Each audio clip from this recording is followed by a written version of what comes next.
வரிசைப்படுத்துகிற போது இவருக்கு பிறகு இவர், இவருக்கு பிறகு இவர், இவருக்கு பிறகு இவர்னு ஒரு தொடர் வண்டி மாதிரி சொல்ல மாட்டாங்க. இல்ல ஒரு இவருக்கு பிறகு இவர், இவருக்கு அடுத்தது இவர், ஒரு ஏணிப்படி மாதிரி சொல்ல மாட்டாங்க. ஒரு மாலையை போல அதை வடிவமைப்பார். உங்கள் கண் முன்னே பிரகாசமாக ரத்தினங்களால் ஒளி வீசுகிற ஒரு பெரிய மாலையை நினைத்துக் கொள்ளுங்கள். இந்த ரத்தின மாலை என்பது பொருள் மதிப்பு கொண்ட ரத்தின மாலை அல்ல, ஆன்மீக அனுபவம் என்கின்ற மாபெரும் பொருளுக்கு மேற்பட்ட பொருளை பொருளாக கொண்ட ஒரு மாலை இந்த மாலை. அதனுடைய மையத்திலே மேலே இருப்பது திருமால். திருமால ஒரு ஆச்சாரியன் தானே, அவரே ஒரு ஆசிரியர் தான்.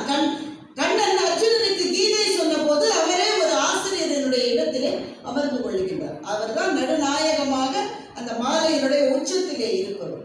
அந்த மாலைக்கு அதற்கு பிறகு இருப்பது பிராட்டி லக்ஷ்மி தேவி, அவருக்கு பிறகு இருப்பது விஸ்வக்சேனர் என்கின்ற நித்திய சூரிகளில் முதன்மையானவர். பிறகு வருகிறவர் நம்மாழ்வார், நம்மாழ்வாருக்கு பிறகு வருகிறவர் நாதமுனிகள்.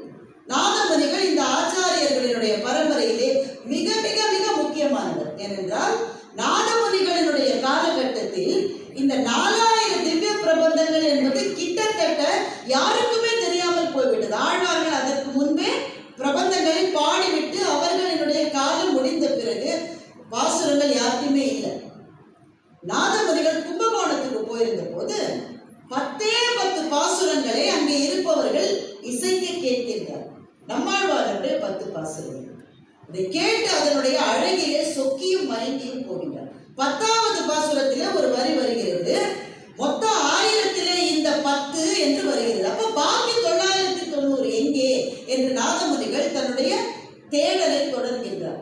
1000 தான் இருக்கிறது என்று நினைக்கிறார். அதற்கு பிறகுதான் தெரிகிறது ஏனைய ஆழ்வார்களினுடைய பாடல்களோடு சேர்த்து கிட்டத்தட்ட 4000 இருக்கிறது என்று அத்தனையும் தேடி தொகுத்து இன்றைக்கும் கூட நமக்காக நாம் பயன்படுத்தி கோவில்களிலே அதை சொல்லிக் கொண்டிருக்கின்றோம். அதனுடைய அழகிலே நெஞ்சத்தை கரைத்து கொண்டிருக்கிறோம் என்றால் அதற்கு நாதமுனிகள் மிகப்பெரிய காரணம். அவருக்கு பிறகு உய்யக்கொண்டார் நம்பி, அதற்கு பிறகு மணக்கால் நம்பி, அதற்கு பிறகு ஆளவந்தார். இந்த வரிசையை நீங்க நினைவு வச்சுக்கணும். ஏன் சொல்லுன்னா, நான் சொல்லுகிற போதே அந்த மாலையிலே இருக்கிற ஒவ்வொரு வைரம் போல நீங்கள் ஒவ்வொருவரையும் நினைத்துக் கொள்ளணும். இப்ப இந்த வைரத்துல ஆளவந்தார் மாத்திரம் வந்திருக்கு. இதற்கு பிறகு வர இருக்கிற ராமானுஜரை வைணவ பரம்பரை எப்படி வைத்திருக்கிறது என்றால், அந்த மாலையின் கீழே இருக்கிற மிக முக்கியமான மாபெரும் பதக்கமாக வைணவ பரம்பரை வைத்திருக்கிறது. இந்த மாலையினுடைய மையம் அவர் தான். அவருக்கு பிறகு வந்த ஆச்சாரியர்களையும் வைத்து பார்த்தால் அந்த மாலை முழுமையாக இருக்கும்.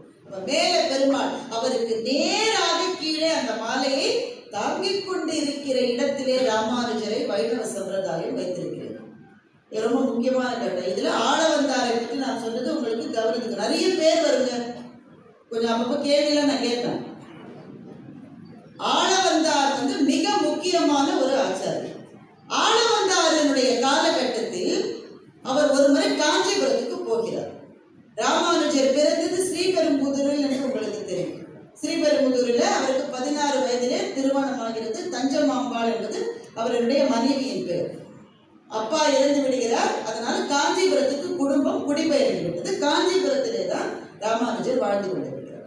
ஆளவந்தார் ஒரு முறை காஞ்சிபுரத்துக்கு வருகிற போது ராமானுஜரை பார்த்து அவர்களுடைய அறிவின் தீட்சண்யத்தை கேள்விப்பட்டு, எனக்கு அடுத்து இந்த ஆச்சாரிய பரம்பரையில் இவர்தான் மிக தகுதியானவராக இருப்பார் என்று ஆளவந்தார் ஏற்கனவே அடையாளம் காட்டிவிட்டார்.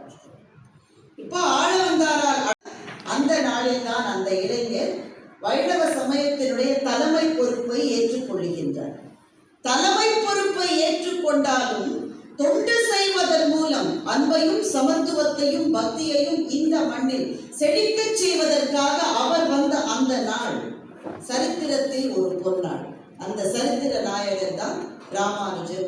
அவரை பற்றி பேசுவதற்காக தான் எனக்கு உதவி.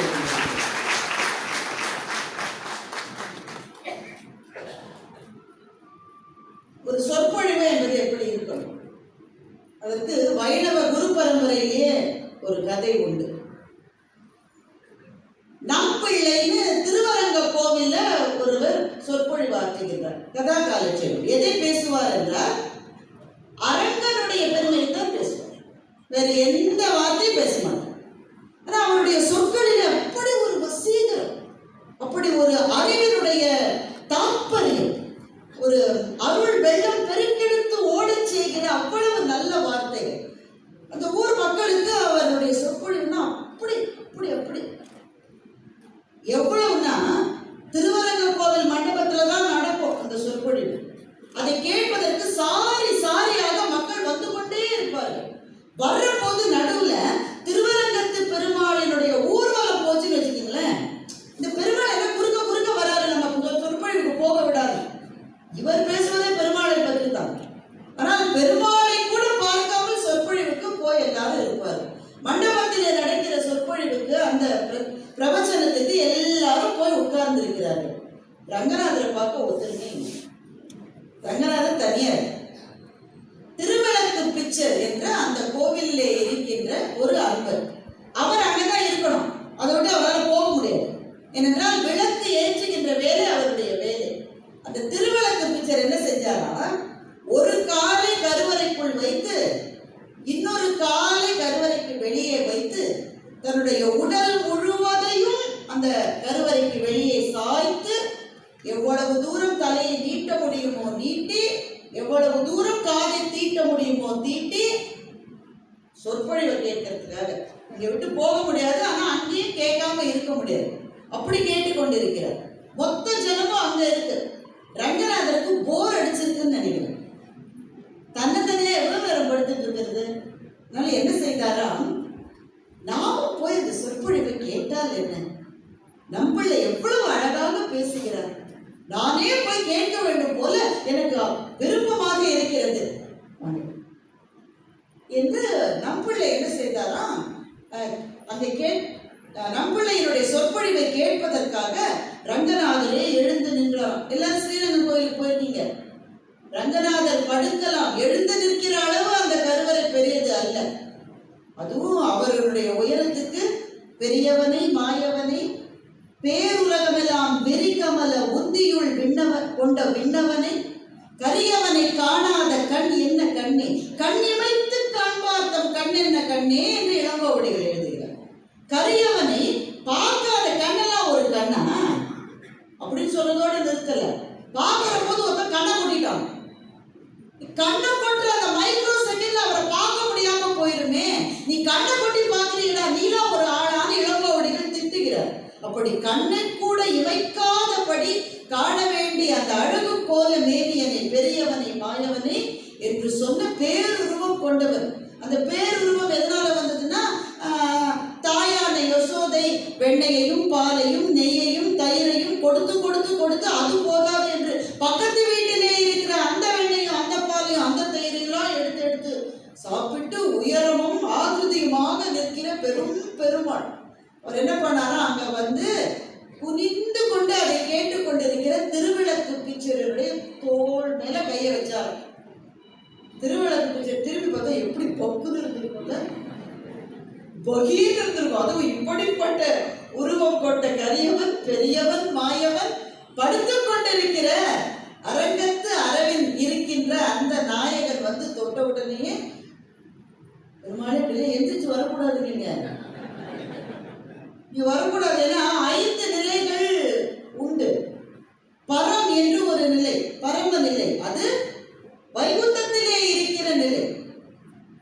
வியூகம் என்று ஒரு நிலை, அது பார்க்கடலிலே பள்ளி கொண்டிருக்கின்ற நிலை. விபவம் என்று ஒரு நிலை, அது அவதாரமாக வருவது, ராமனாக கண்ணனாக வருவது.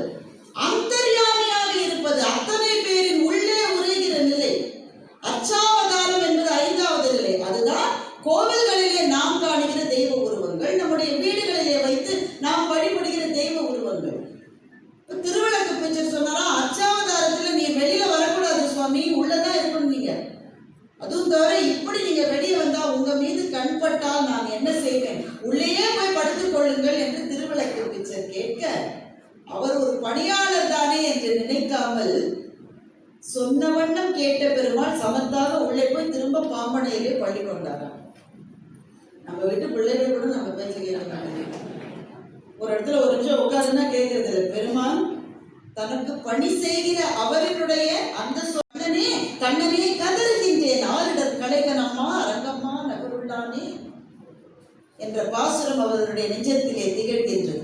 ஆலமா மரத்தின் இலை மீது ஒரு பாலகனாய் ஞானவேடும் உண்டால் அரங்கத்து அரவின் அணையா கோலமாமணி ஆரமும் முத்துத்தாபமும் கொண்ட முடிவிலதோர் நீலமேனி ஐயோ நிறை கொண்டது என் நெஞ்சினையே என்று அந்த அரங்கனை பற்றி இருக்கிற எல்லா பாசுரங்களும் அவரின் நெஞ்சத்திலே அலை மோத பாம்படையில் அருகையில் கொண்டிருக்கின்ற அந்த பெருமானின் முன் கைகூப்பி நிற்கின்றார் அந்த இளைஞர். அரங்கா, நீ காட்டிய அன்பு வழியை அருள் வழியை மானுடர் அத்தனை பேரும் நிகர் சமம் என்கின்ற நெறியை உச்சகட்டத்தில் நாம் பார்க்கிறோம்.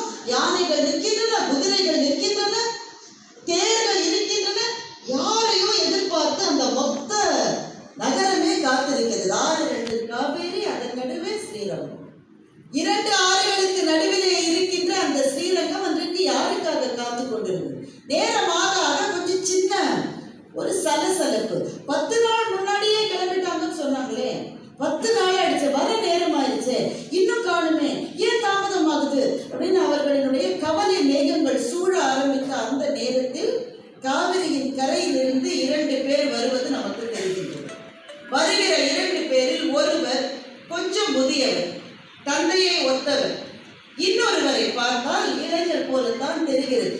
ஒரு 32 வயதிலிருந்து 33 வயதுக்குள் இருக்கக்கூடிய ஒரு இளைஞர். பொலிகின்ற மேனி அவருக்கு. அந்த மேனியினுடைய பொலிவும் அந்த மேனியிலிருந்து வெளிப்படுகின்ற கருணையினுடைய சாரமும் ஒன்றோடு ஒன்று போட்டி போட்டுக் கொண்டிருக்கிறது. கண்களில் அறிவினுடைய தீர்க்கமும் அன்பினுடைய குழைவும் கண்களில் இருந்து தெரிகிறது. தன்னை பார்க்க காத்திருக்கிற அத்தனை மக்களையும் பார்த்து கையெடுத்து கும்பிட்டு உள்ளே வருகிறார் அந்த இளைஞர். இப்போது நமக்கு புரிகிறது அவருக்காகத்தான் எல்லாரும் காத்திருக்கிறார்கள் என்று. இப்போது நாராயண மந்திரம் நல்ல ஒலியோடு ஒலிக்க ஆரம்பிக்கிறது. ஆளவந்தார் யாரை சொன்னாரோ அவர் வந்து விட்டார் என்ற கோஷங்கள் எல்லா இடத்திலும் எழும்புகின்றன. உள்ளே நுழைந்த அவரினுடைய கண்கள் அந்த கூட்டத்திலே இருக்கிற தன்னுடைய ஆசிரியரான பெரிய நம்பியை தேடி அலைகிறது. தன்னுடைய ஆசிரியரை அடையாளம் கண்ட உடனேயே இந்த இளைஞர் போய் அவரை வணங்குகின்றார். அந்த ஆசிரியர் இந்த இளைஞரை கட்டி தழுவிக் கொள்ளுகின்றார். மொத்த கூட்டமும் சேர்ந்து ஆணை குதிரை பரிவாரங்களோடு